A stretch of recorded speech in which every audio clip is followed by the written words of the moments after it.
श्री स्वामी समर्थ. गरुड पुराणात सांगितलेले या 5 लोकांपासून दूर राहणे चांगले, तुमचे होईल भले. गरुड पुराण हिंदू धर्मातील एक महापुराण मानले जाते. गरुड पुराणात सांगितलेल्या नीती आपले भविष्य घडविण्याबरोबरच आपले जीवन सोपे करतात. गरुड पुराणात जीवनापासून मृत्यूपर्यंतच्या परिस्थितीचे वर्णन करण्यात आलेले आहे.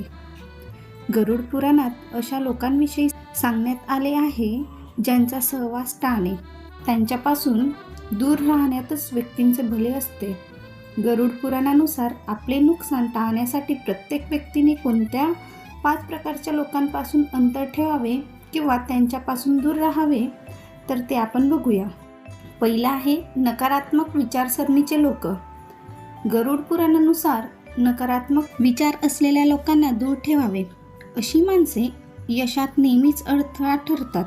अशावेळी जर तुमच्या आजूबाजूला नकारात्मक विचारांचे लोक राहत असतील तर तुम्ही त्यांच्यापासून अंतर ठेवावे. दुसरा आहे दिखावा करणारे लोक. काही लोक अनेक गोष्टींचा दिखावा करत असतात. हे लोक खरं तर स्वतःचं समाधान करण्यासाठी असं करतात. अनेकदा दिखावा करण्याच्या नादात ते समोरच्या व्यक्तीचे मनही दुखावतात. अशावेळी अशा लोकांना नेहमीच टाळले पाहिजे. अशा लोकांच्या सहवासात राहिल्याने व्यक्तींचे नुकसानच होत असते. तिसरा आहे आळशी लोक. गरुड पुराणानुसार आळशी व्यक्तींपासून दूर राहणे केव्हाही चांगले असते. आळशी माणूस हा स्वतःच्या अपयशाला जबाबदार असतो, पण कधीकधी तो आपल्या अपयशाचे खापर इतरांवर फोडतो. अशा लोकांपासून नेहमीच दूर राहिले पाहिजे, अन्यथा व्यक्तीच्या पदरी अपयश येत जाते. चौथा आहे नशिबावर अवलंबून राहणारे लोक. गरुड पुराणानुसार कर्माने नव्हे तर नशिबाने जगणाऱ्या लोकांपासून दूर राहावे. हे लोक स्वतःचे काम करण्यास टाळाटाळ करतात आणि आजूबाजूच्या लोकांना ही प्रेरणा देतात.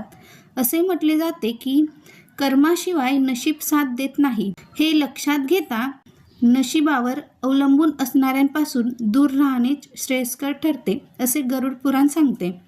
पाचवा आहे वेळेचा अपव्यय करणारे लोक. गरुड पुराणानुसार निरुपयोगी गोष्टीमध्ये आपला वेळ वाया घालवणाऱ्या लोकांचा सहवास टाळला पाहिजे. जे लोक आपल्या वेळेला अपव्यय करतात ते लोक कोणतेही काम नीट करत नाही.